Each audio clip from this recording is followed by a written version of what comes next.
So we're all dog faces. We're all very, very different. But there is one thing that we all have in common. We're mutants. There's something wrong with us. Something very, very wrong with us. Something seriously wrong with us. You're listening to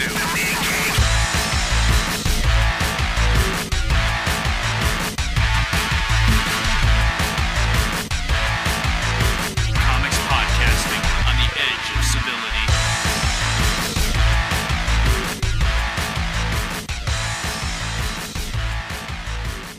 Yeah, well, when you start seeing goofy stuff dripping out of people, it's zombie time. You're absolutely right. You know what other time it is? It's episode time. Oh, you're going to have another episode? God damn it. Yeah, it's episode time. You and your seizures. Happy birthday. What? Happy about the episodes. Happy about the episodes. Happy birthday, Rev. Hey, guys, you didn't say happy birthday to the Rev, and for that I'm extremely displeased. So you can say it at any time after you hear this episode. I know you won't, but you can. Woohoo. He's a whole 40 fucking 2 this year. Whoopity shit. Crazy, right? Yeah, a little bit. You are crazy, yes. Yeah, fair enough. We've already watched one zombie flick today. Now we have a potential other zombie flick today, which doesn't look anywhere near as entertaining as the last zombie flick. No, the first one was some foreign film called Kill Zombie, which is definitely gets the nod of amusing recommendation. And the incredibly hot female lead recommendation. But you didn't hear that. We didn't say that. I didn't actually say Gigi that. Although Ravelli. she was crazy hot, I'll give you this. And now we're watching AntiSocial. Which just seems like a terrible idea. Yeah, I don't know if this is going to make the full 2 hour.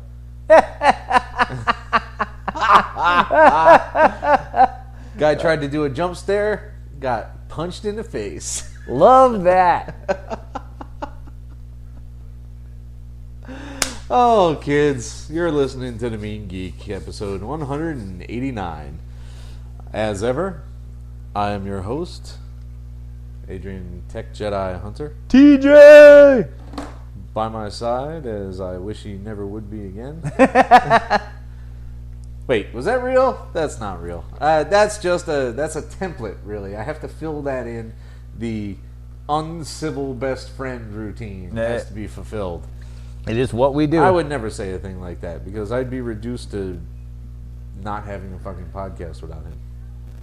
So, we're going to talk independence again because there's so fucking many of them. Massively large amount. I don't even think there was any news this week, was there? There was Marvel's news slate, but we talked about that last time. week. Nothing that I... No, because it was only Thursday we did it. So it was Thursday, Friday, Saturday, Sunday, Monday, Tuesday. It's only been 5 days. There's been no time for news. Yes, this is the quickest turnaround I can recall, other than the nights where we did 2 at once, and that doesn't really qualify as a turnaround. No, that's very different. But we're trying to provide you with content and make you laugh. And by the way, we were complimented very, very intensely by Detonosaurid, or whatever the fuck his name is. The guy who wished you happy birthday. Oh, yeah? Yeah, he said we're some of the funniest guys on the net. Damn. Hear that, bitches? I got a compliment on the internet. How many of those are out there? He's got some low motherfucking standards. That bar is about... You sure you could get your toe under that bar? That is an unlimboable bar right there. No, we appreciate that, my man. That's one of the few good things anyone's ever said to us. I think you just earned yourself a box of shit, is what I think. You wanna? Why not? Shit. Fuck it. Let's give him a box of shite. We've given people far more for far less. The Rev's Boxo Shite Celebration Spectacular, just for Detonosaurid. Don't we have a stack of Rev shite particular to a special listener? All Rev books? Do we? I thought I sent some GROOs and some... Oh, yes, we did. I unfortunately can't remember who the fuck that was for. Oh, you actually sent it? Yes, that one left. Yeah. Oh, I didn't know that. Yeah, wow. yeah. Then you get a totally different box of shite. So, woohoo to you! We got this. We got to pick this first week of the month. So we got to pick this month's normal, everyday, monthly box of shite giveaway. We reached our 650th follower on Twitter, so Count Calcular gets a box of shite now. So 3 boxes of shite's going out. Damn, that is a lot of shite. We gotta stop saying shite. Like, I can't do it anymore. It's just silly sounding. What? We just have to move on. Like, yay, you've all won stuff, but we've said the word shite like 9 times now. We just gotta move on. I like shite. And for me to be respectful to you, like, it's just so hard sometimes. Like, I've actually listened to a few of our podcasts for the first time ever because my commute's like triple. What am I kidding? My commute is like 10 times as long as it used to be. And I sit there and I'm like, wow. Occasionally I say something amusing, but for the most part, I'm like, I'm going to repeat a lot of sayings. Yeah, you do. And I do insult you a lot, which I totally enjoy. Well, yeah. You fuck. You're a jerk. That's true, too. That's the magic of it. That's the magic. It's all magic. Comic book magic. You want to start Create off internet content. Yes. Add beer here. That should be a t-shirt. That should be a t-shirt. Don't steal my line. Well, I mean, it's published now. It's copyrighted. We have prior art now. We can Only if you get this one out quickly. Well, I mean, you think somebody's going to think about it before Thursday? I honestly never think that anyone will think of the shit that I think of, but every now and then they do. Yeah, that's true too. Oof, goodness gracious. So, I guess we should eventually get to the final chapter of the Witch of Harju, which was pretty confusing to me, with the graveyard erupting with the undead and Baltimore's companions fighting them, and while he confronts the witch, killing her apparently at some point, but maybe not. He takes the witch out, cuts her hand off, but of course she's a witch, so she could come back. The wife turns out to be a witch, just not the witch. So I was right, but I was not right. Like, I saw the... Boy, you ain't never been right. Yeah, true. I saw the little side, ha-ha moment, but it wasn't the big ha-ha I thought it would be. Yeah, I can see that. It was enjoyable, but it was kind of confusing, and it seemed to have too little story, even for 3 issues. It had little to nothing to do with the overall Baltimore arc. Nah, nothing. This is like a side quest. I thought that it was funny when Baltimore ran off at one point, and one of the guys is like, "Oh God, what will we do? Where are you going?" And the other guy's like, "Dude, it's Baltimore. Like, he's just gonna go take care of it. Like, come on, like, get your shit right." That's pretty much it. Wow, that guy's got like a Gary Busey kind of effect going on there. That is not a good effect to have. Avoid. No, when they swap him back, you'll see. Yeah, see? Yeah, I can see that. Maybe even Jake. Jake Busey. Anyway, who the hell mentions Jake Busey? No, it was fine. I think we talked about for a while, like, it would be an interesting intro to a different book. It just, without a logical base of where suddenly these sidekicks came from and what happened to Baltimore's quest and everything. Why are there witches? Like, it was just there's witches because there's bitches. That doesn't make sense. I mean, if this were a Hellboy story where he suddenly had new sidekicks, that happens all the time. Yes, I'm completely ignoring the witches as bitches thing. First off, you stole that from last week's movie. And secondly... Did I? Witching and bitching? Oh, that... which was another bizarrely fun one that didn't make sense. I will literally rip that one. If it turns out to actually have a disc, I would watch Witching and Bitching again. Shockingly enough. But... Hellboy has so many one-shots and weird, like, timepiece moments that you could just have him in the middle of one, oh, here are your friends, da-da-da, and it wouldn't be like, oh my God, this is so strange. But Baltimore has followed a consistent pattern arc. It's like, I walk over here. Sometimes he meets, a vampire on the way of finding the master. Sometimes it's some other weird monster. But he's always going towards that quest. But suddenly having, like, wacky vampire-killing roommates is just not... Like roommates. It just came out of left field. It was. Chrissy, Jack Tripper, get over here. Come and knock on my door. No, what? No. Wow, you have had drinks tonight. So, yeah. No, that confused the crap out of me. But it wasn't bad It wasn't at all. artfully done as ever. It just didn't have the story structure that we're used to from this guy. Well, Baltimore has been a very strange back and forth. Like, you almost dropped it for a while, and like this is the only Dark Horse horror book that you love. Like, for whatever reason, Hellboy, BPRD, none of these jump on you the way Baltimore of all things does. I don't get it either, but that's what happened. Yeah, it's not a bad thing. It's just it is what it is. Although you were kind of interested in Sledgehammer 44, but the one we jumped into the second one halfway through, and that didn't work at all. So maybe one day we'll find a $5 trade for that and see what it's really all about. So, have you been enjoying Shadow Midnight in Moscow? Things are moving along nicely. What is it when an artist writes? Why is it always either no dialogue or crazy amounts of dialogue? Like, Chaykin is to use your phrase, and it's a constant phrase, he is a talky motherfucker. He is, man. I can't really say it as well as you, though. So yeah, talking motherfucker. There it is. Boom. Boom. He's got tons of text in this thing. Nobody stops yapping for a minute unless they're blowing somebody's head off. I mean, the plot is moving along nicely. There's definitely villains. You finally get some time to do the shadowy thing of interrogating scumbags in this one, which was nice. Yeah, you got to enjoy that. Now, this St. John and the girl, I never remember her name, are intimidating Thorpe, who's building a bomb, I suppose? That is true. So that's the plot point. But and then Thorpe hangs himself.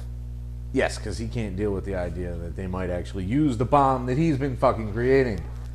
Wow. Now, and then the Shadow... absent-minded professor over there. Well, they're going to use it for evil as opposed to the very positive bomb reasons he was working on. This bomb cures cancer. There's your T-shirt. Totally Jake Busey right there. Look at him go, man. He's got his fucking hair and everything. He looks like, he reminds me of Ace Ventura's mongoloid cousin. Mongo Ventura. Discount Ace Ventura Jr. You do love that phrase. It's fun. It's a fun phrase. No, I think the Chaykin thing is moving along. I love him. I like his art. I enjoy his writing. But yeah, he's always very talky. But there's some solid shadow action. If you go back and, like I was telling you before, if you reread the original Chaykin miniseries, it was as talky as this by far. So that leaves us. Are you enjoying it? Yeah, finally. Yeah. So it's finally started to move into some shadow action going on there. Because they've spent three issues just meandering around, wondering what the plot was going to be. Yep. I still understand, Shadow Spymonger. That one's a little confusing, but he wanted to retire, but now he's got to go to Europe, and now there's a bomb. Well, everybody goes to Europe after they retire. Like, that shit's coming. Shadow can't be a tourist? Fuck, man. I suppose Cranston's got enough dough for that. I think that is a safe yes.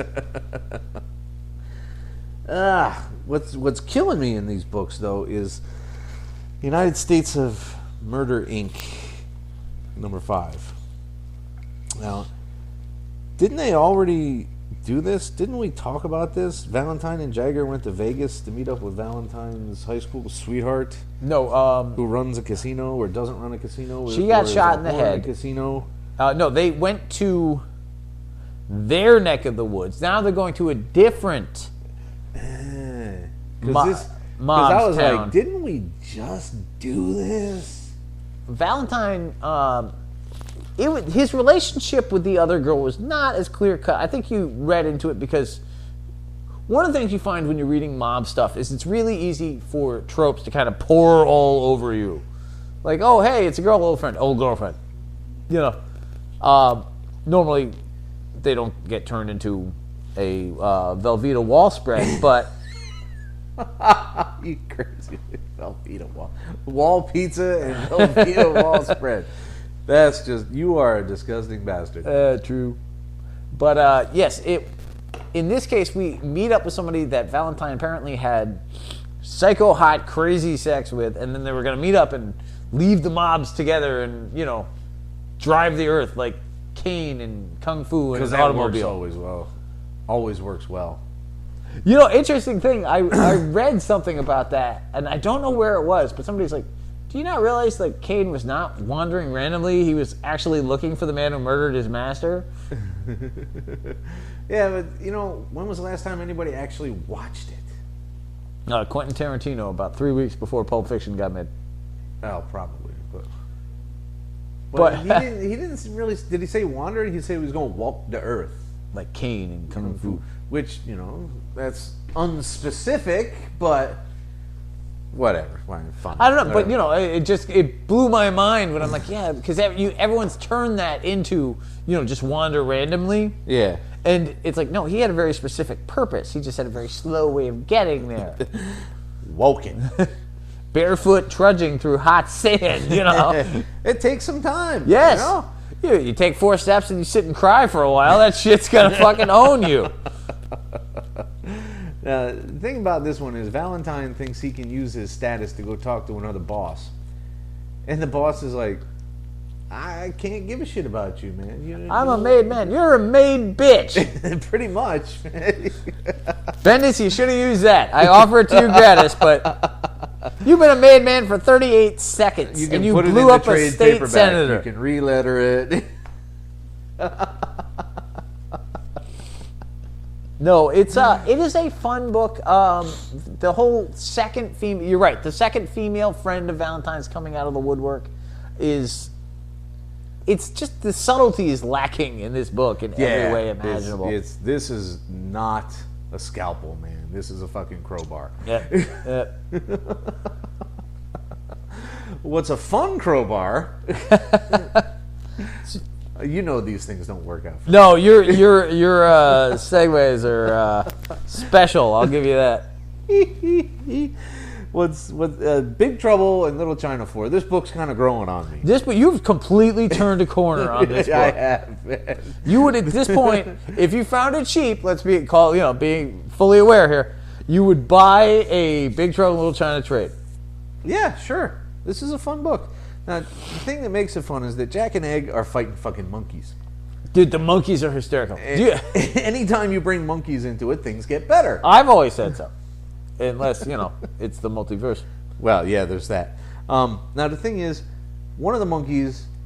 Here we come. Boom, boom, boom, boom, boom, boom. Oh, you're going to drop out on me. Oh, you bastard. What, you need more? You don't know what I'm doing there? Really? One of the monkeys gets away and steals one of the jars. He tries to shoot him, but of course Jack fails. So they hop in the truck and they sick Pete on the motherfucker. Dude. Now, if you remember, kids, Pete is the giant bear, ape, monkey, demon thing that has decided that Jack is now his best buddy in the universe because he kicked his ass or whatever at the end of the actual movie. Just so you know. Just so you don't think Pete is just some random schmo who can just chase down monkeys.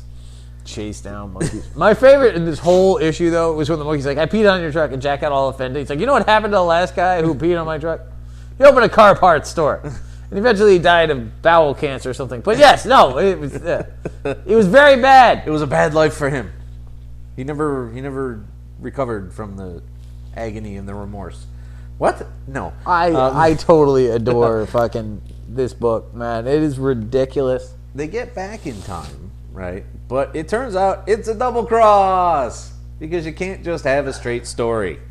Well, come on. Really? You just killed my master, Lopan. Help me put his soul back onto the path it was on, and I will give your friend back who I've kidnapped and threatened to murder. Yeah, that's the trustworthy guy right there. Well, what can you do? I mean, we're 4 issues in, and the biggest plot point here is either kidnapping or deviled eggs. Like, if you can't enjoy that book, you need to go find an adult podcast. Like not us. Yes, we're 43 and 42, but we're not adults. 43 and 42 what? Years old. Oh, that's right. Remember we discussed your age just moments ago? I don't spend a lot of time thinking about it. Yeah. Or anything else. I spend a lot of time thinking about cheese. I don't have difficulty believing that. It's a funny word. Gouda? Good enough for me. Ah! Cheese buns, bitches! Enjoy my birthday! That's going in the excerpts. Manifest Destiny 10. I'm Wow. glad that we turned the corner on this book and came back to it. Yes. I'm very happy with it. The crew capture the mosquitoes that have been bursting out of people's skins because they have wingspans greater than fucking condors. And Lewis on the boat. The one thing that drives me nuts about this book is they never say each other's names often enough. They do, but I always forget. It's just Lewis and Clark is one entity to me. Like, yeah. I've never read the journals. I went out and bought a copy because of this. But I'm really constantly turn around. But you keep going. I have a point that I really enjoyed. I'll make afterward. They make an insecticide, and with that in hand, Clark and team go for the men taken by the mosquitoes. Now, at that point, Lewis cooks up an idea to deal with the demon frog, and I will leave that to anyone who feels like reading it. Yay for demon frog. Yay for demon frogs? Just bring it over, I'll get to it. The booze is not going to go lacking. Oh, thank God bless that. No, I really, this was a key issue for me, and the part that I liked a lot, and I thought was subtly done, and you might even have missed this. Yeah? But was cool is that... Because I miss a lot, right? No, but because it was subtly done, is that you have two characters. Now, again, and I'm so embarrassed by this that I don't remember which one is Lewis and which one is Clark. But you have the intellectual soldier on the boat. We'll call him Lewis. Right. Okay, and then fine. you have the... man of action. Clark on shore. Yeah. And in this issue, you have Clark capturing mosquitoes to do tests to figure out the easiest way to kill them. Yeah. While at the same time on the boat, you have Lewis martial training the troops that he has left to shoot more accurately. So instead of having two stereotype characters, you have both of them taking on the necessary actions of the other character and building off that. Yeah, you're right. I did miss that. It's a subtly done, clever thing, and it's why this book is so good. And now that things are moving along at a better pace, for a while there, it's like, dude, you need to, okay, new frog monster is cool, but we're in issue 6, and 6 frog monsters is kind of gotta move forward to something else, man. There's the moss woman, there's the giant frog monster, there's the bulletars. No, but we understood we finally learned about the moss woman. True, but all I'm saying is they keep rolling out new monsters each issue. You can't have it's not an eerie book with 2 E's. Yes. Having said that, though, the one glaring problem with this book that continues on is that they need personalities in this crew. There are only 3 identifiable jackasses in the crew. Everyone else is pretty damn generic. I would argue that if you take the 2 women and the French guy out, of the people you've got 5 characters of which they have developed 2.5. You've got Lewis and Clark. You've got the snarky convict who's obviously going to be a huge fucking problem. Yep. You've got the big dumb guy who decided to be a rapist. Yep. And you have the African American one. Right. Which literally, and I'm not being awful, is the extent of his personality. Yeah, no, they haven't written anything for him. But they've developed him as being separate from the others. Yeah. He has a name, and which I don't remember because you want me to remember him, have him do something. None of these guys are. So the smarmy guy has this Eddie Haskell thing going on, so he's vaguely memorable. The big dumb blonde guy has shown up a lot, so he's vaguely memorable. But that's not character development. You're doing so many cool things with Lewis and Clark, and the opposites of the two females as well. Like you've got Sacagawea, action warrior, Indian princess, and then you have the more intellectual woman on the boat, and the two personalities conjoining with the two soldiers. So you're doing cool things here. The French guy you've done dick all with, other than I'm French and I'm wacky. The French are always wacky. You can't not have sometimes they're dicks. Okay. Sometimes they're wacky dicks. Wacky dicks? That sounds like a toy from the 80s that did not go over well. Get your wacky dick. Well, maybe the 60s. Susan, you put that down. Put down that toy and walk away from the wacky dick. And there's your title. No. That is not our title this time. We are not getting a new fan base today that we do not want. No!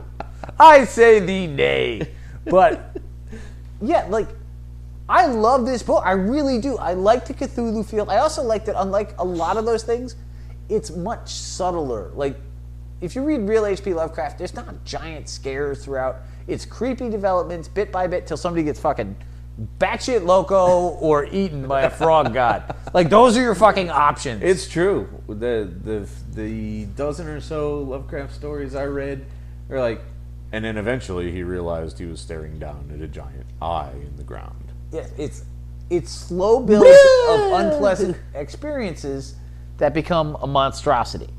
And that's what they're doing here, but they're doing it really well. It's a great book.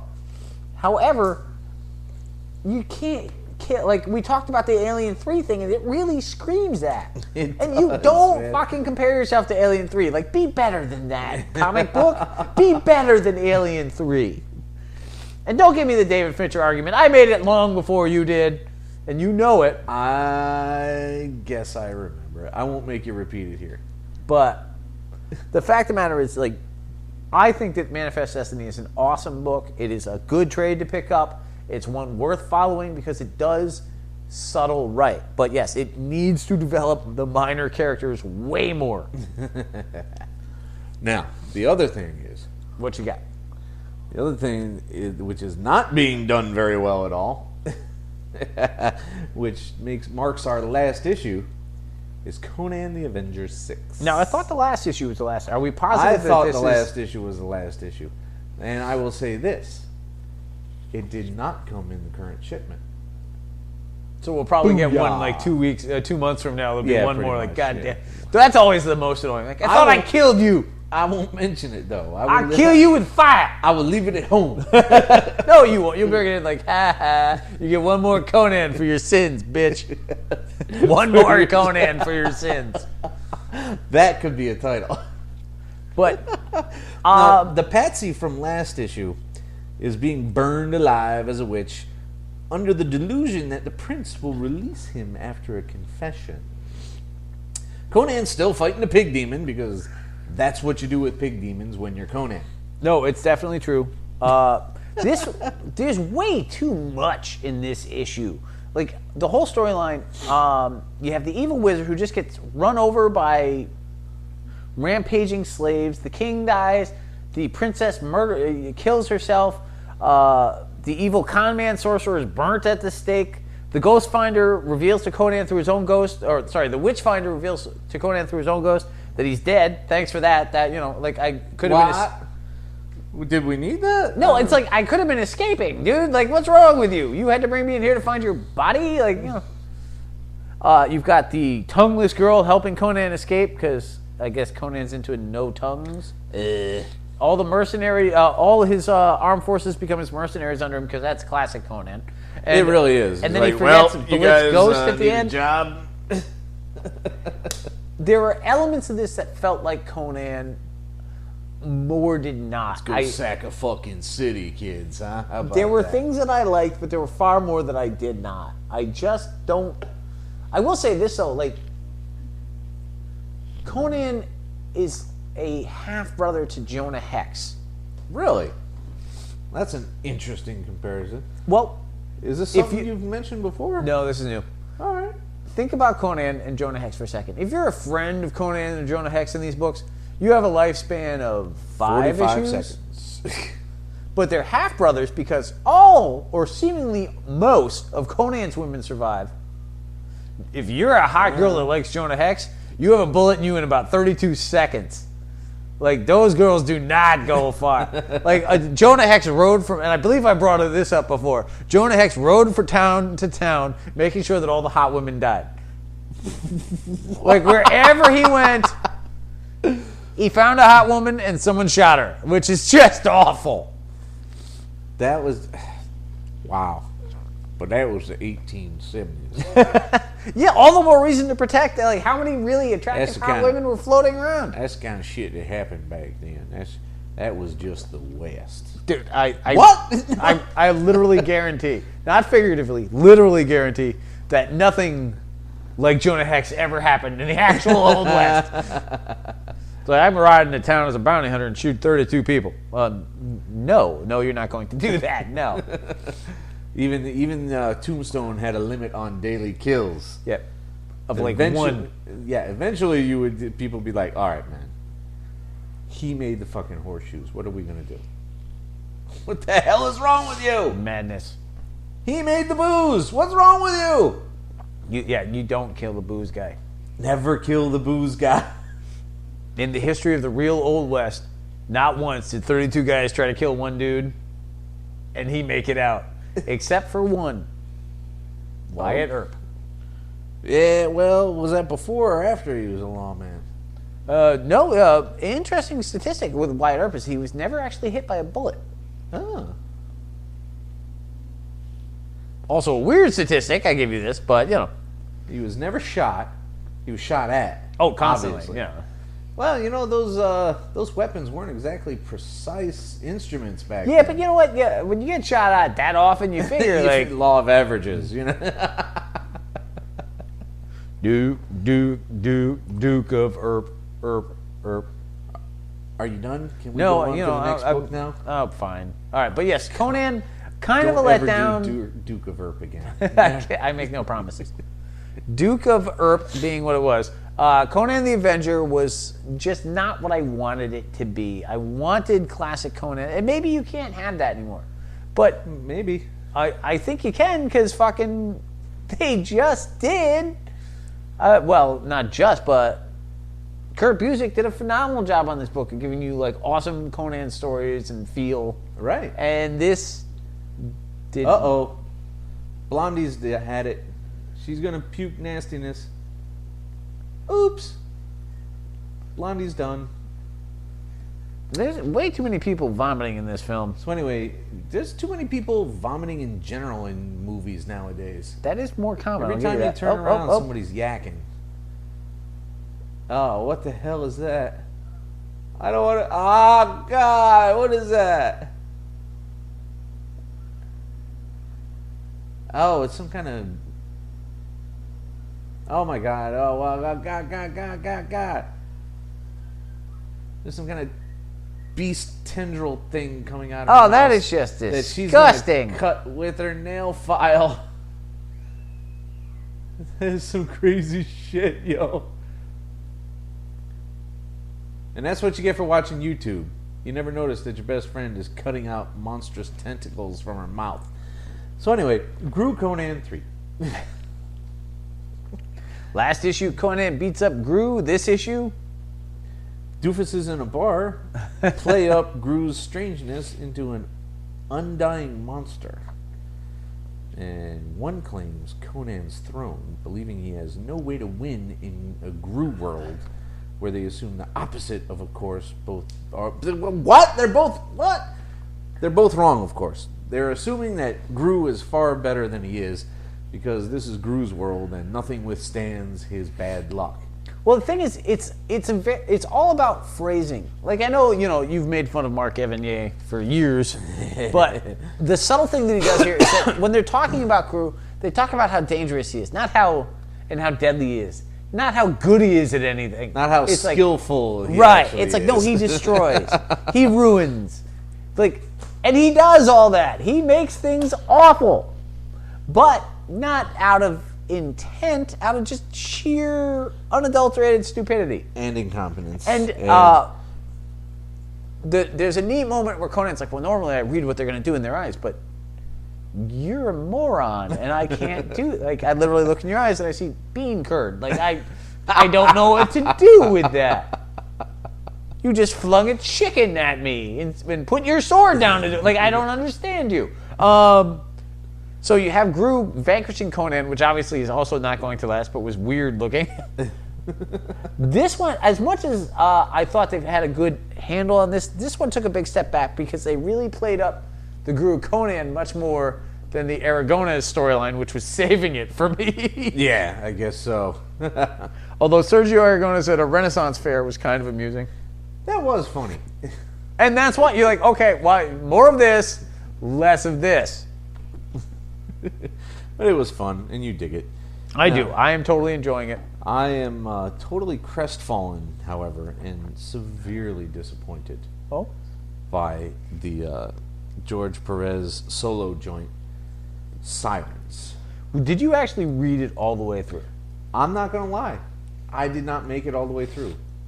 I eventually began flipping page. Now, like, this is actually, much like our conversation with Howard Chaykin, here you have an artist writing, and it is the most talky thing ever. And there's 4,000 women, and they're all time traveling. And there's other characters, too. It's just that there's so many characters overall, you can't pay attention to the ones who you assume are supposed to be the important ones. It's so freaking bizarre. You're calling it on this movie? Were you enjoying it? Not particularly. So find something else. It was, and the other thing is, like, and I don't want to be a dick, because George Perez is one of the all-time greats. He truly is. There is no doubt. We're not going to say anything that he's not awesomeness. But his art, inking himself at this point might not have been the best idea. Like, maybe, you're taking a little too much on here. Could be. But yeah, I can't think of anything I want to do less than read another one of these. Like, it was I didn't awful. buy another one. No, it's all super, like, all, and it just, no, it didn't, it was like a really long, awful version of Danger Girl. And I don't want that. No one wants that. Somebody wants that. It ain't us. See, do we really got to talk more about Sirens? I'm pretty sure we're done with that. I'm done with that book forever, man. Like, I always, the one thing I'll say about it is it very much reminded me of Perez's Wonder Woman, which always reminds me how much I'm like, oh, this art's amazing. I don't want to read this. Like, you didn't like his Wonder Woman? Do you remember it? No. It was, yeah, exactly. I haven't read any of it since the 80s. I gave you a couple. No. Go back and take a look at it. Not a and lot, but there's a few. I read that when you gave them to me, but even that was years ago. True. So. But remember War of the Gods? Like, it just doesn't... Yeah. You're always like, there's too much happening, and it looks great, but no. They always do that. So, we get to a much better book now. Oh, what's that? Velvet 7. Nice. We get to follow X-23 as he follows Velvet's false trail throughout the world. Which just amuses me. He's like, she was in Stockholm. Wait, no, she was in fucking Moscow. I know where she was. She was actually in St. Peter's. No, fuck, she was in Amsterdam. It's kind of cool to see a very competent spy getting screwed by, what he thought was the secretary. And not in the classic James Bond way either. No, it was I really enjoyed it. Like, this is just such a good book. What are you doing, cat? Playing with my microphone. I bet you say that to all the cats. Wrong. And no, you can't drink the beer either. Well, she's my cat. I mean, well, yeah, there's that. So he finally realizes that, she went back to London.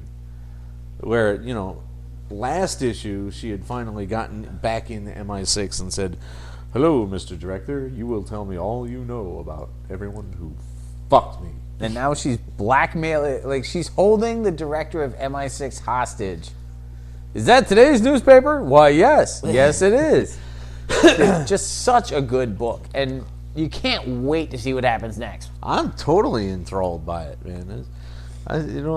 I tweet a lot about books I don't like because it's easier and more fun to rant. But I adore this book. I absolutely do. Such a good book. For those of you who are not reading it, start. Go by the first graphic. Catch up. You will not regret that. Nope, not in the least. Now, Caliban 6, on the other hand, is kind of meh. This book is driving me insane. Is it really? Like, you have this whole build. It's the 6th issue, and now I gotta sit through this entire origin story for the female mechanic, second in command, whatever her character is, because it's not even really clear, or I don't care enough to pay attention. I'm not even sure which of them is the truth. And they built, like, oh, you could have been a captain. Oh, I decided I like this better. Are you in love with me? I like you. You know, all this crap, build, and you're dead. Slam. Boom, gone. She's just over. Waste of time. Like, such a flagrant waste of my time. It was obviously meant to be a shock, and I'm sure to some people it was. But even with that backstory, that wasn't early enough to get us invested in her. That was way too late in the arc to matter at all. It's just been indiscriminate slaughter with a tiny mousy character who's going to be the hero in it. Like, have seen this done. This is not particularly interesting. It's not breaking new ground. It's gross. But it's an Avatar book, so of course it is. Yeah, well, it's an Ennis book, so of course it is. The Ennis, Crossed Light, Caliban. No, like. The cat's killing me. She's gonna want the cake. Don't let her have the cake. No cake for you. It is nothing wrong with the book in the sense that it's moving along. It's horrific. But, like, all of Avatar Press has this idea that gross is better than real horror. And it's just not. It's true. That's why we only get one other Avatar book. Which I can't stand. That's not true. Oh, no. Sorry, I was thinking of Max Brooks. Two other Avatar books. Yes, Uber is coming up. We'll talk about that because that's fun. Outcast 4 continues to be confusing and weird. There's a suspended detective that comes to see Kyle, noting that he has a friend in prison who wants to be exorcised. This friend murdered this cop. Like, what guy, what police officer have you ever heard of? This guy murdered my wife, and I can't believe it, so he has to be possessed. Really? Is that what you feel, Mr. Policeman, who's seen violence without sense all his life? It's really? like, there's so much, like, this book is such a downer. It is. It is the very definition of grim. Kyle's teaming up with his exorcist priest partner. His sister confronts her husband, boyfriend, about beating up her rapist. Like, that's a bad thing. Yeah. Well, you don't want to escalate a cycle of violence. I mean, if the guy has gone to jail, if he's gone to jail, then the best you can hope for is that he has a crappy life and you don't associate with him. You shouldn't, as a civilized human being, want him constantly being literally beaten up. You know? I'm not even taking you seriously right now. If somebody raped a member of your family, you would beat them with heavy sticks every day that you ran into them for the rest of it. You'd literally walk around with heavy sticks constantly. Like, dude, we're going on a hike. I don't care. Dude, we're in a sweat lodge. I don't care. You're about to bang a supermodel. I'll put them down. Like... You're killing me. You're absolutely killing me. I know. But yeah, it's... I would do that, but I can't. It wouldn't necessarily be proper. No, I give you that. But, just... Everyone's sad. Kyle's older neighbor that he likes... I'm hoping he did go to jail, by the way. Yeah, who knows? Probably not, because everything else that happens is awful. Yeah. Kyle's older neighbor appears to be murdered by a demon who pretends to be the guy's brother to hang out with Kyle. Like, and shacks up in the house next door. Yeah, it's... So he's literally got the demon next door. It's bleak. It's just so... Unrelentingly like, I don't know that I want to keep reading this book. Like, it's not poorly done at all. Not by a long shot. It is quality work, but considering how dark and just generally cynical every other book in the wants to be these days, with the occasional exception of something like Miss Marvel, Captain Marvel, Atomic Robo, which, just so you know, I want to make you happy on your birthday.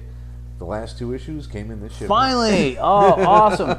No, but it's interesting because a book about a guy haunted by demonic possession should be bleak. Like, you can't fault the book for that. It's just hard to look forward to it. Yes. It's like if you watch a really good divorce drama and you see the disintegration of a marriage well done. Yeah, it's not a good time. You don't need that next week. No, it's not like, oh shit, I can't wait for the sequel in which they get worse. You're not wearing out the Blu-ray on that one. No. Hey, you remember that soul-crushing drama that we watched last week? You want to pop that back in?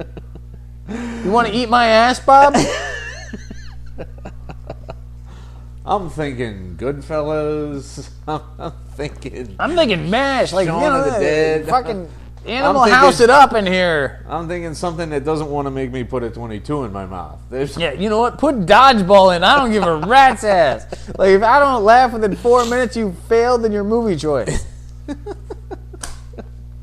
What usually doesn't fail, however, that was almost not terrible, is Saga 23, where Denyo, robot janitor, murderer extraordinaire, commando of all commandos. Dude, this is the world's toughest janitor. Talks to Yuma a while about broadcasting his ludicrous story about the downtrodden and the royal horse shit and the oppression of the ruling class. And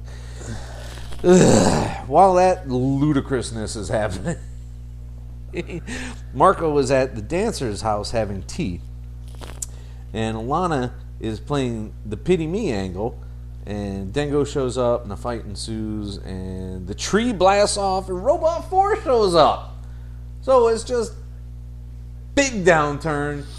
Half of everything is bad. Marco's fucked. Alana doesn't know what she's doing, because she's now stuck with Isabel and the mother, who are just going to continually hammer her about being a bad person. Which she deserves. Like, you can't... At this point, she really does. You can't... Like, she's on drugs. She's abandoned her, like, they're trying to make it even that the husband has considered infidelity with the wife who's taking drugs and yelling at him and treating him like crap. Now, infidelity is bad. Let's just, like, be clear. I'm not defending him at all, but I feel like of the two sins, thinking about doing something and taking heavy drugs and screaming at you, like... Am I wrong in this? Like, is that the sexist thought? Like, I really don't think so, because she has very clearly been betrayed as a woman who is starting to get close to that edge where things are going to get ruined rapidly. And he's gotten lonely because of this, because she spends so much time broadcasting and doing drugs. She hasn't been hanging around the house. She hasn't been taking care of the kid. Yeah, she's the breadwinner in this instance, but, you know, you expect either partner to be able to do all the time spending you need with the kid when possible. No, I mean, obviously, like, the roles were reversed. She's making the money, he's taking care of the child. It's unfair to be like, I'm tired of taking this. Like, that's obviously the classic male-female argument, only reversed, which is not, you know, like, we're past that. Like, that's 1950s. Like, ooh. The best thing about this book, the most amazing thing, is you have this whole thing with, what's the janitor's name? Dengo. And Yuma, the swamp set director. Yes. And he's having this whole, I'm going to go on the air and share my pathos. And she's like, it's not going to work. Like, it's... You have to catch them with drama. Like, they're just going to change the channel because you're depressing. Like, your son died and you're a robot with a gun. Like OUTCAST. Yeah, exactly. It's like it's so miserable. People are going to turn off. No, but they'll feel the realness of it. They will, and they'll change it because they don't want to feel it. And I'm like, dude, how can you tell truth like that to save your own swamp ass? It was so amazingly well done in that sense that she's just literally saying like what is true in a comic book. Like you can't, like, people don't want to see reality. Like we all know this. Reality TV is not real. The news gets watched less and less in this day and age. Like, all true, very true. So this is all like she's dropping huge hammers of truth here, and he's like, "I'm just going to shoot you because you're not agreeing with my I'm an insane robot plan."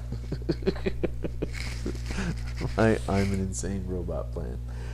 So I was just blown away by being able to do that, and that's why Saga is so good. And when books have the ability to have endgame in play, like, and you don't have to work within structure.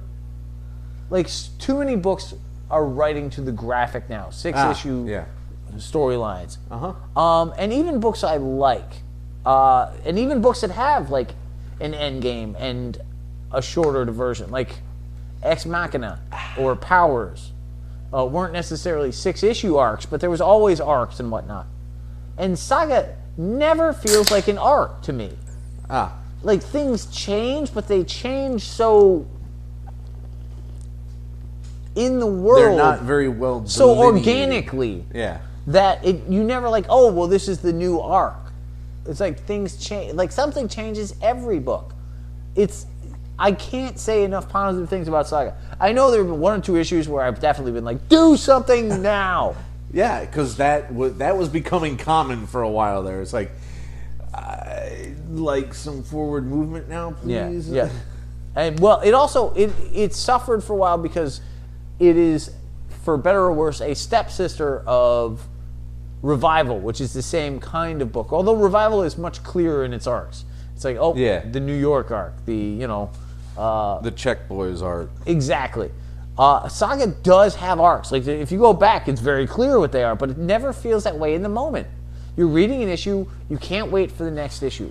When something ends, you're not like, it's more about what happened next, like, and not that was the end of that arc. Yeah. And that's not easy to do. And he's done it before. Why the Last Man, though it again had clear arcs, we read as a graphic, so it was very clear. It became self-evident rapidly. In a graphic, but if you were reading the issues, I'm sure it didn't feel that way. Nah, probably not. And that is, in the realm of comic books, to be able to write that well and do that is really impressive. It is. There's no doubt of that. I don't think anybody's talking any shit like that. Come on, goddamn it, what's the matter with you? Just leave me alone. What? I don't know. What the hell was that? That was one of those, never mind. All right, Twitchy the Jedi, okay? That's what TJ stands for. Sitting on the Edge of Forever 4. The all Joan Collins issue. Pretty much, man. Kirk and Keeler finally confess their undying love, but Spock just ain't having it. Because Spock, a smart motherfucker. Kirk, in my view, okay, you think you know Kirk. I don't think I know Kirk. I know you know Kirk. I know Kirk. Kirk is way the fuck out of character in this one, man. He is way, way, way out of character on this one. Especially, particularly, most importantly, how he's speaking to Spock about everything. Because he was kind of like, no, you're a fucking asshole, and I can do this, and I'm in love with her, and it doesn't matter what your computer brain has to fucking say about it. That doesn't... I mean, again, like, it's hard for me to disagree because, of course, I've seen 4 episodes of Star Trek, and you've seen them all multiple times. Kirk could get very mad at Spock sometimes. Right. But he always backed off because he knew that he was the emotional one, and Spock was the one who was thinking. Now, sometimes Kirk's gut got him out of things, but usually it was a strong plan based on data and forethought that helped most importantly. But And he was just this is his friend. Even at this point, this was quite early on, actually. Yeah, this is like the second or third episode, right? No, it's not that early. No? It's in the first season, but it's not. Oh, it's not okay. that early. They are tight friends by now. Okay. And for him to just burst out and essentially tell Spock to go fuck himself. I do have a couple points to make, and I admit that I know next to nothing about Star Trek, but I still feel the need to disagree with you. And I have to, I must follow my, where my muse takes me, and my muse is basically Arguus, the 10th muse of I disagree with you.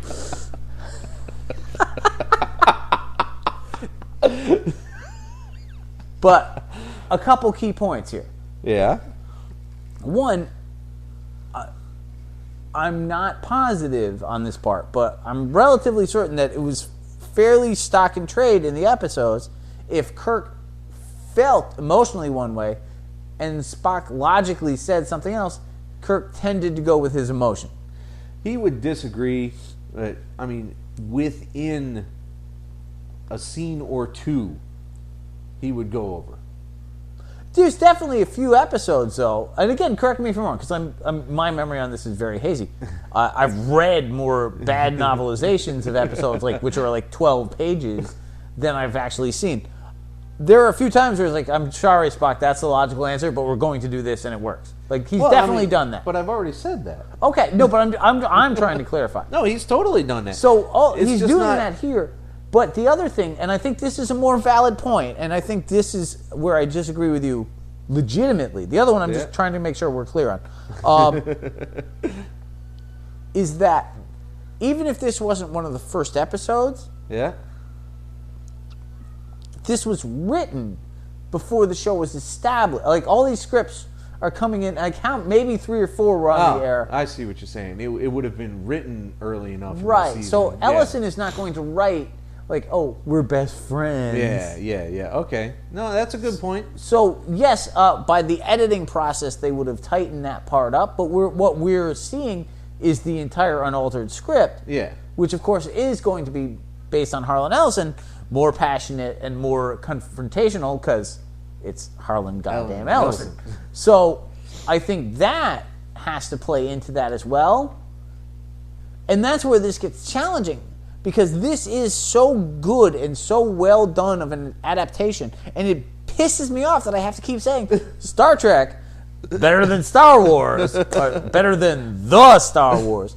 But this is so well done that you're like, this is Star Trek. But it's not. It's Harlan Ellison's script of a Star Trek idea.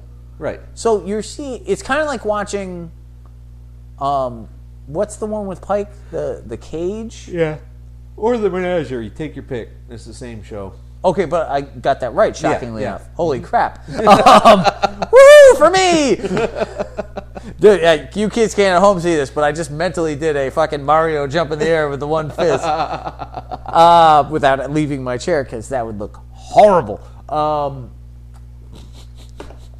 Don't spit up again. So... this is that variation of Harlan Ellison's.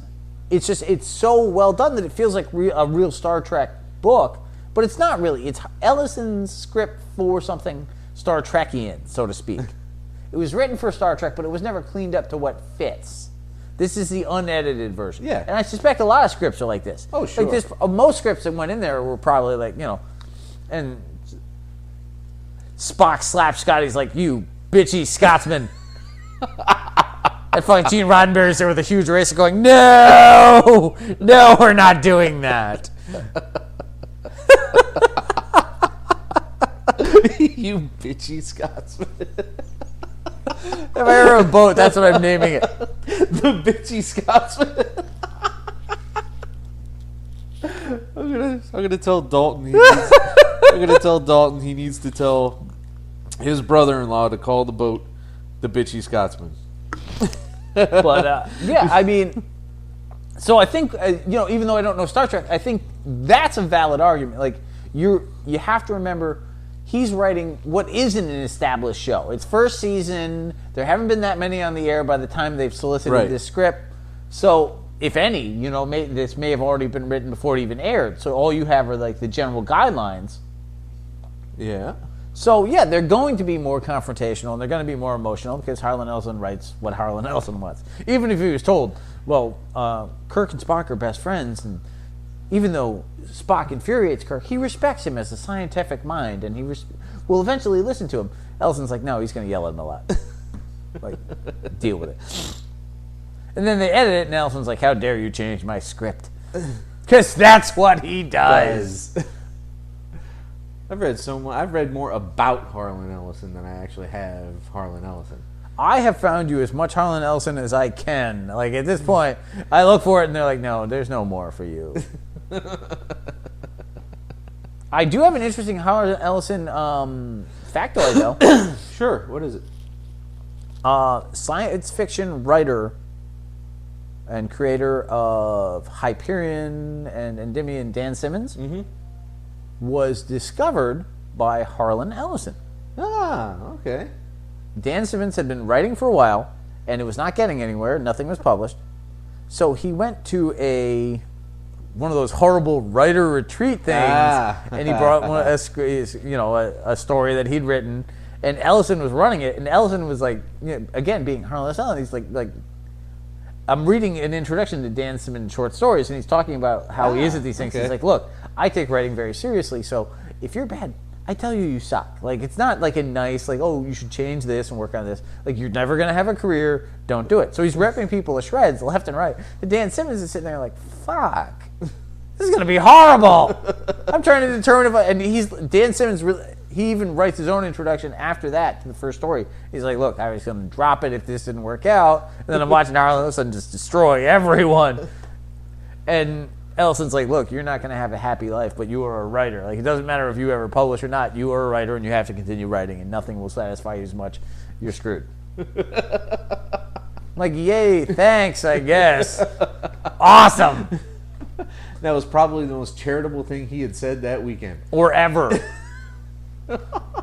Dude, but you imagine sitting there, like, waiting for him to get to your story as he's telling everyone else, dude, you're awful. Like, be a bartender. Like, screw off.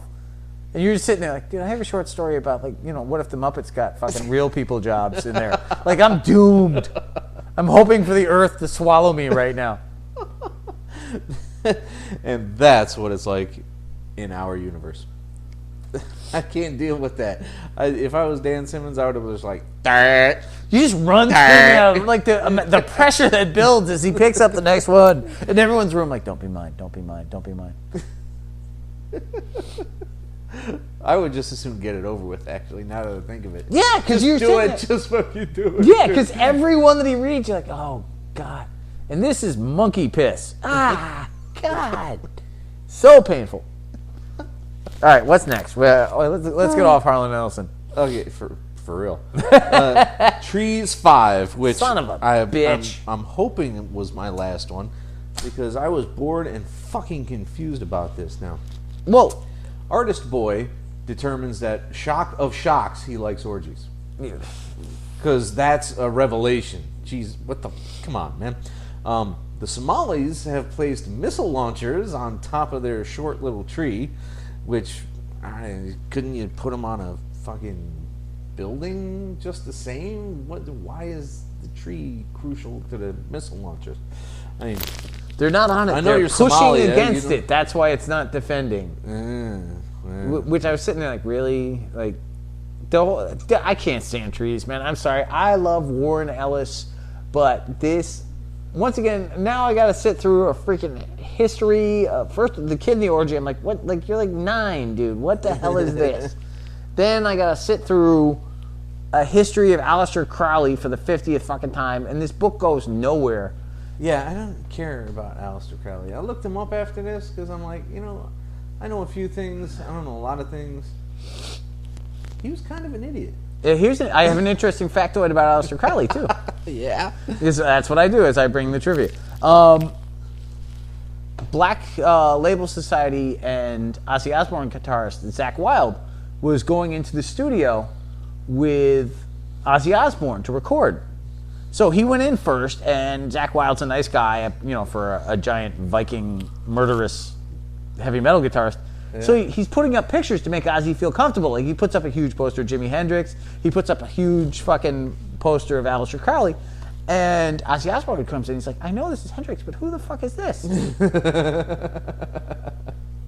And Zakk Wylde's like, it's Aleister Crowley. You know, the guy you've been singing around for 40 years?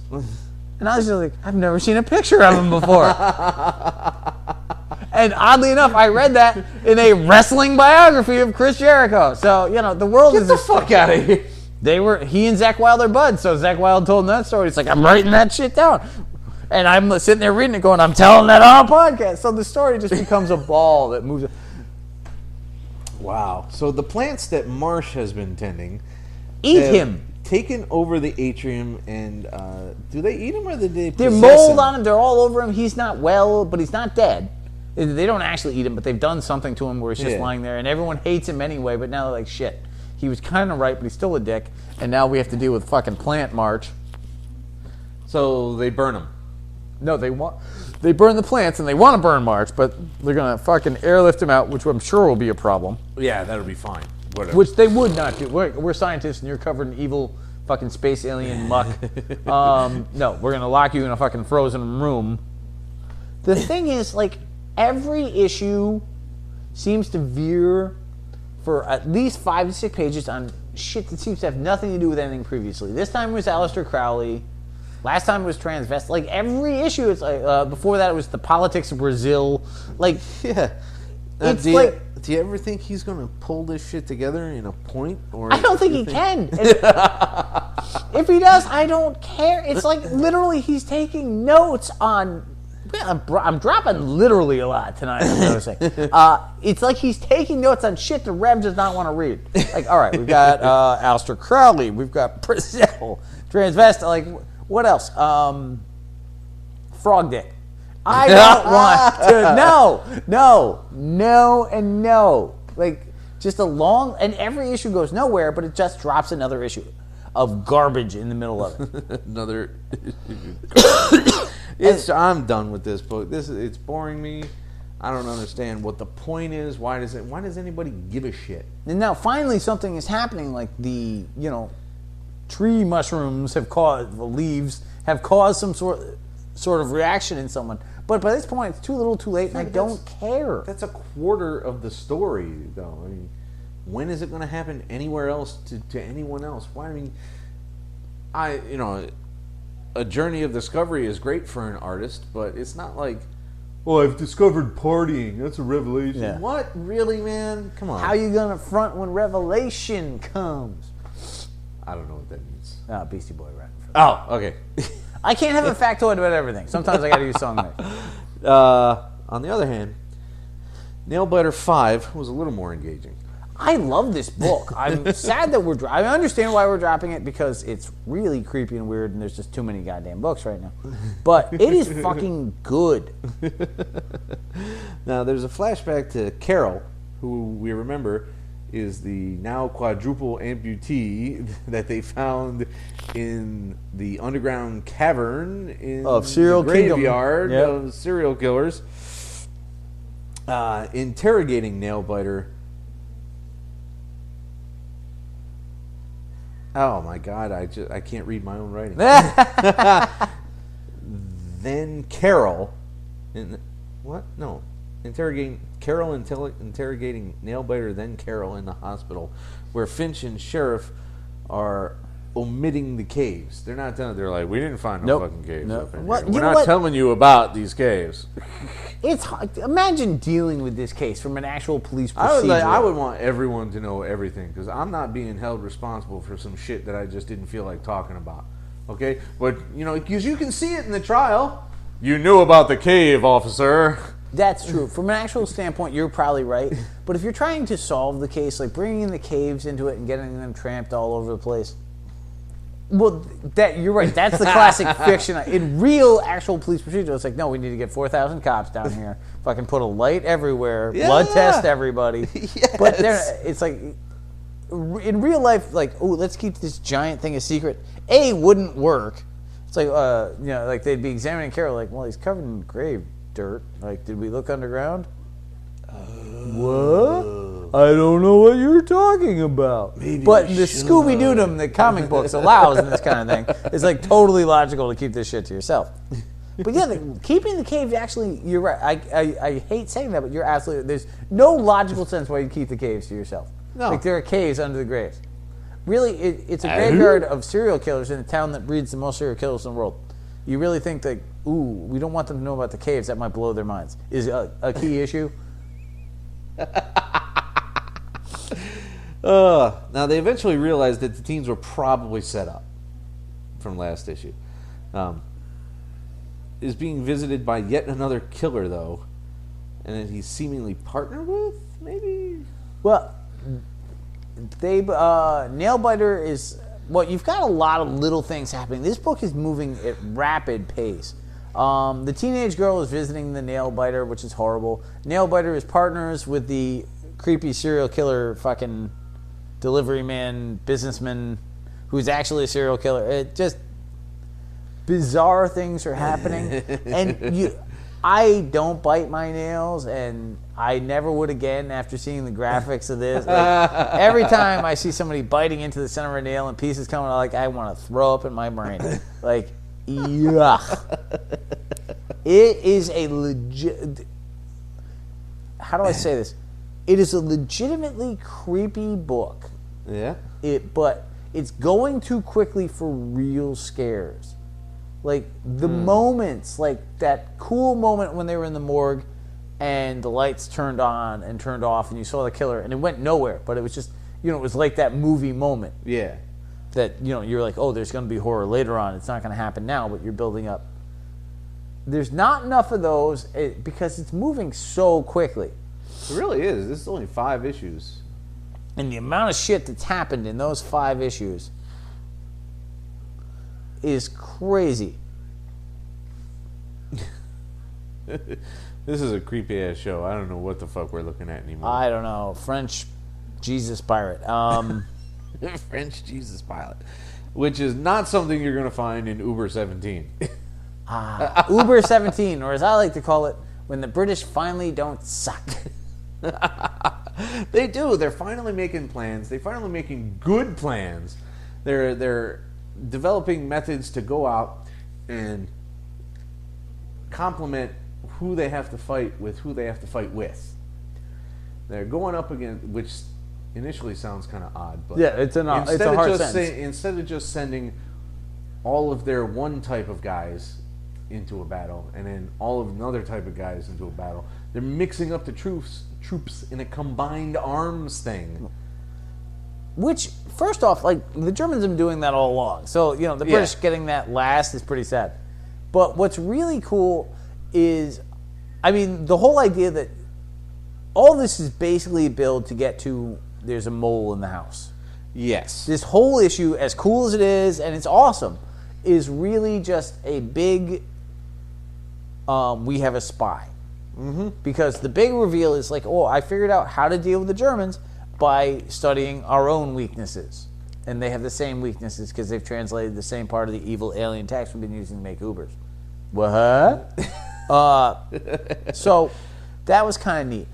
What's great about what's happening in this book is the way that they have the little moments.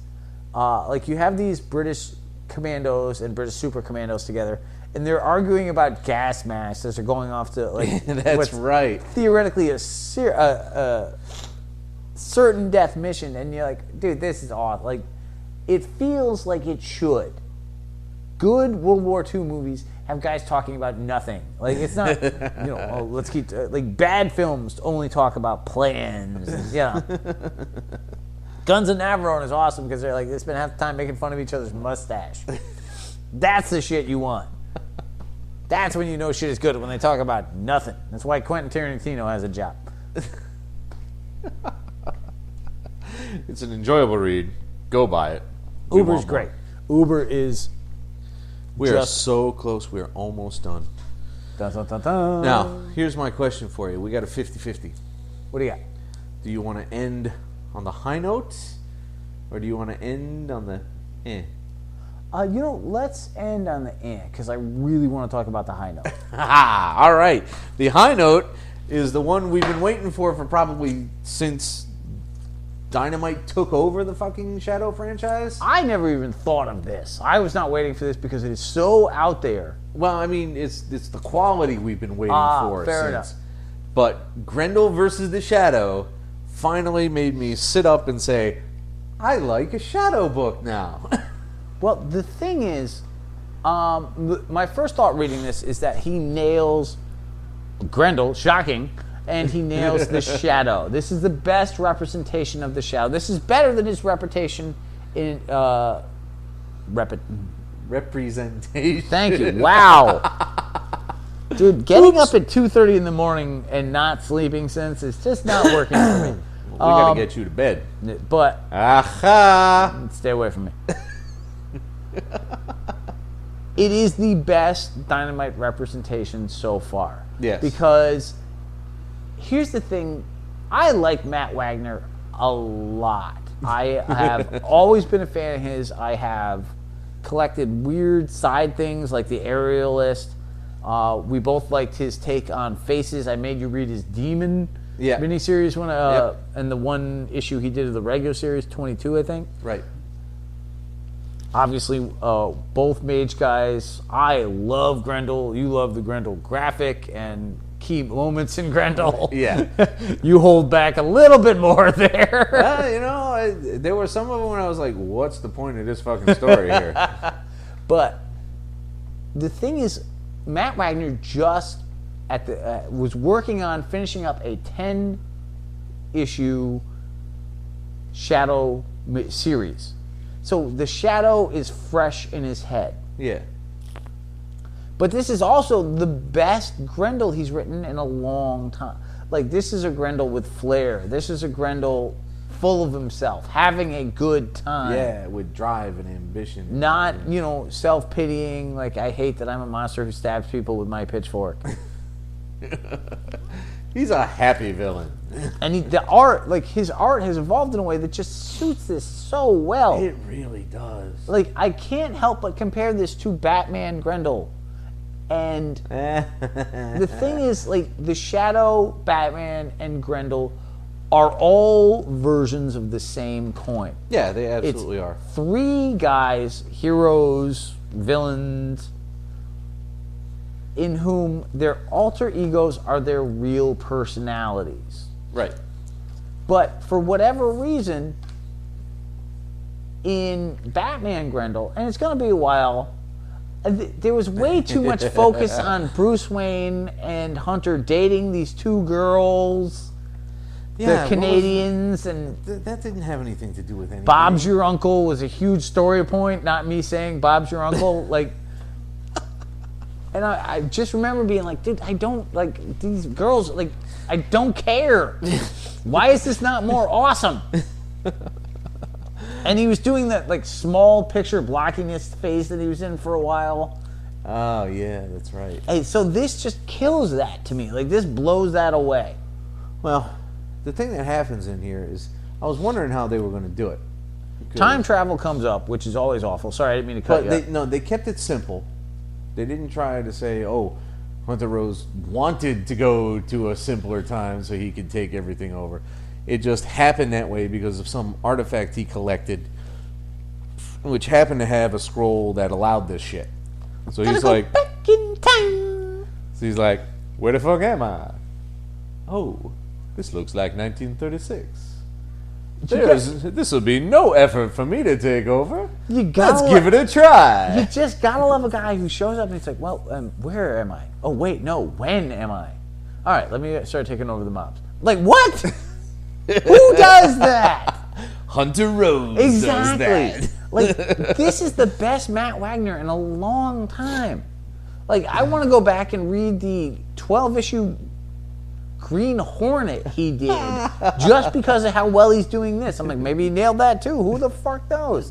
Like, this should be whatever. Like, it's not one of those things you read and you're like, no, that's going to be awful. But it is something you read and you're like, I don't know if I'm going to love this.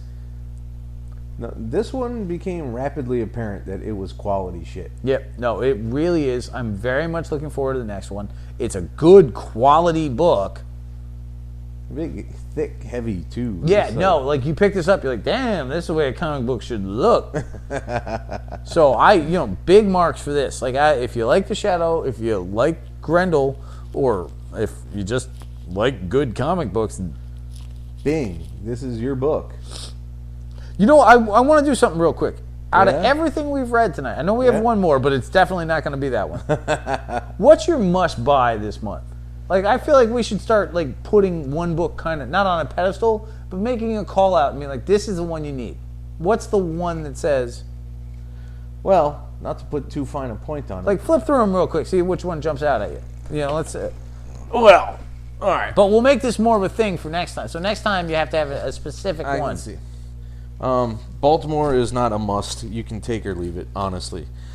Shadow, Midnight in Moscow, it's readable. United States of Murder, Inc., take or leave. It's enjoyable when you get it. It's not like, holy shit, I gotta have the next one. No, I mean, this is the one big. Big Trouble in Little China is a fun book. I don't know if it quite makes it to, I gotta have the next one. Manifest Destiny is way up there. That's a contender. Okay. That's probably one of them. Conan the Avenger can suck balls. GROO Conan was always a limited, so we knew that wasn't different. Sirens is never going to be perfect. Velvet is probably contending for that #1 spot. I can see that. CALIBAN, it doesn't matter. OUTCAST is quality, but definitely not. So you don't look forward to slamming your thumb in a door. I do it a lot. SAGA rounds out the top 4 so far. 3, 4. Ellison's is going to be over. Yeah, but we're just talking like the one you have to buy this month. Regardless if you're buying the rest of it or not. What's the best book? The one you should buy this month is Grendel. Grendel Shadow. All right, that's where I'm going to. But I mean, obviously, I'm biased with the Shadow. I thought you'd go either Velvet or Saga. Yeah, that's Velvet. I enjoy Saga. Saga's a damn fine book, but adventure speaking, they're so different. Oh, absolutely, night and day. But I will put Velvet above Saga. Wow. Okay, I did not expect that. But yes, it would be Grendel, Velvet, Saga. So going forward, like I want to make sure whatever we read, you have the one book that you're like, this is the book of this month in this publisher. But yeah, now having said that, let's get to the one that is most definitively not. Extinction Parade War, #3. Now, in the previous issue, they decided that everything was just too damn difficult to kill the zombies by hand. The vampires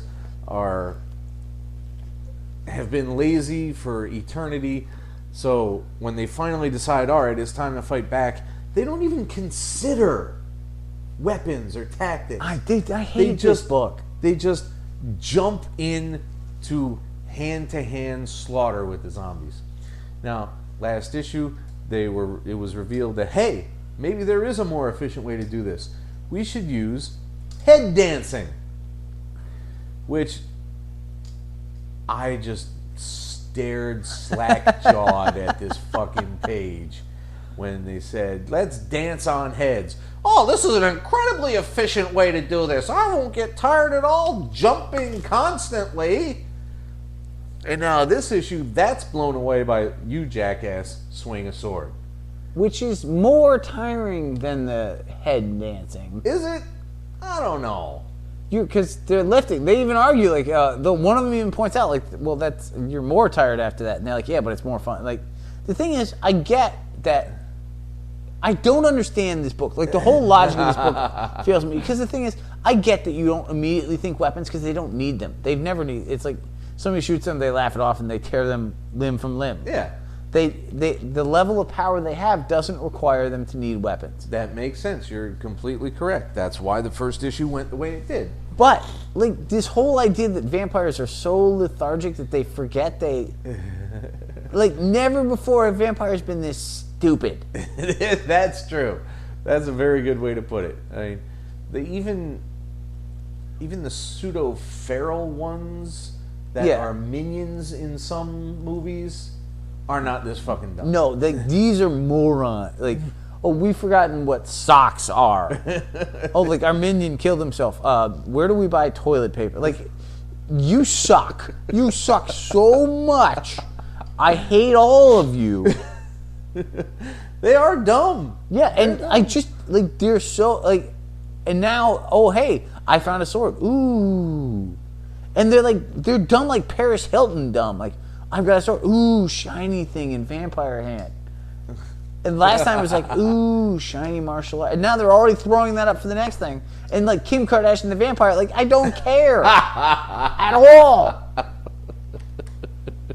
I want to like Max Brooks' stuff, but this is just too weird and off and low quality. Yeah, I mean, again, it's like, well, draw the gross. Okay, fine. Like, you know. And we usually don't bother with the art, which is probably something we should consider. But honestly, I'm not trained in any kind of art. I can't spot blacks. Nope. I don't. I see if I can follow the story and it doesn't make me go, what the fuck is that? Then I'm usually pretty happy with most art. You know, most serviceable art is fine by me if it's supported by a good story. On the other hand, you get people like Kevin Knowles or whatever the fuck his name is, the guy who did New Mutants that I hate. No, once again, that is not Kevin Nolan. Brett Blevins. There it is. And then there was the guy. You have disparaged Kevin Nolan so much for someone who you don't care about at all. Like, do you like Kevin Nolan? Not particularly. Do you hate him? Not at all. But you crap all over him because you constantly mistake him for Brett Blevins, who you despise. And then there's the guy who did those couple of issues of She-Hulk. Never gonna let that go, are you? But at least he killed the book. No, he didn't. He did not kill the book. The book is dead, but he didn't kill it. Javier Pulido did. But no, that's not true either. Charles Sewell did. No, that's not true either. Yeah. No. Poor Sales did. That's pretty much it. Although you'd think in this climate you'd have a lower bar. That was my argument last time, but we've already made that. Even Iron Man only sells 40,000 copies. Prince 40,000 copies. And that book is great. Yeah. But the point was, where was I going? I don't know. I was saying art. This art, while probably competent and attractive to somebody who likes dark horror, gross out shit, and I don't mean shit by bad quality. I mean just, that's good shit. Yeah. I can't follow what's going on most of the time because it's so fucking dark. Well, that could be the colorist. Like, to be fair, the tones. But yeah, like, to get a job at Avatar, you have to draw ichor well. It's like, well, how are you at faces? I'm okay, but, you should see my splattered brains. Well, they're magnificent, Bob. You have a job here at Avatar. Otherwise, I draw really big hands. Doesn't matter. Not when they're skinned, you don't. At least you're not Gilbert Hernandez. Oh, dude, lost a couple listeners. We just got up to the Twitter count. Now they're gone. But yeah, I don't like the book. I'm sorry. I don't care about the female vampire characters. I don't care. And the world's laziest, stupidest vampires are not something I want to read. And they don't even have any personality beyond that either. No, you got the two girls, and then they introduce who have, if they have a personality, I don't care enough to differentiate. Yeah, and realistically speaking, this is the 8th issue of these characters, so they should have moved forward somehow by now beyond the, hey, we can fight them.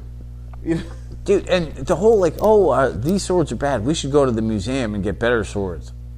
Really? Dude, you're a vampire. Pick up a stick and beat a zombie with it. Like, you're killing me. You're killing me with this. And like usual, we like to leave you with a feeling of eh. So tonight's moment was brought to you by the letters E and H. And the number... And the letters A and J. It's Twitchy the Jedi saying, "Bless you, fuckers!" And away. Happy. Mean Geek is recorded live at the Reverend Mad Duck's apartment whenever the hell we can get to it. Find us on Facebook, Stitcher, Twitter under @TheMeanerGeek. Subscribe to us through RSS. Or we can be located at our own site, www.themeangeek.com. And most importantly of all, you can find us as a proud member of the Comics Podcast Network. Email us directly at themeanergeek@gmail.com. Can I drink now? You may.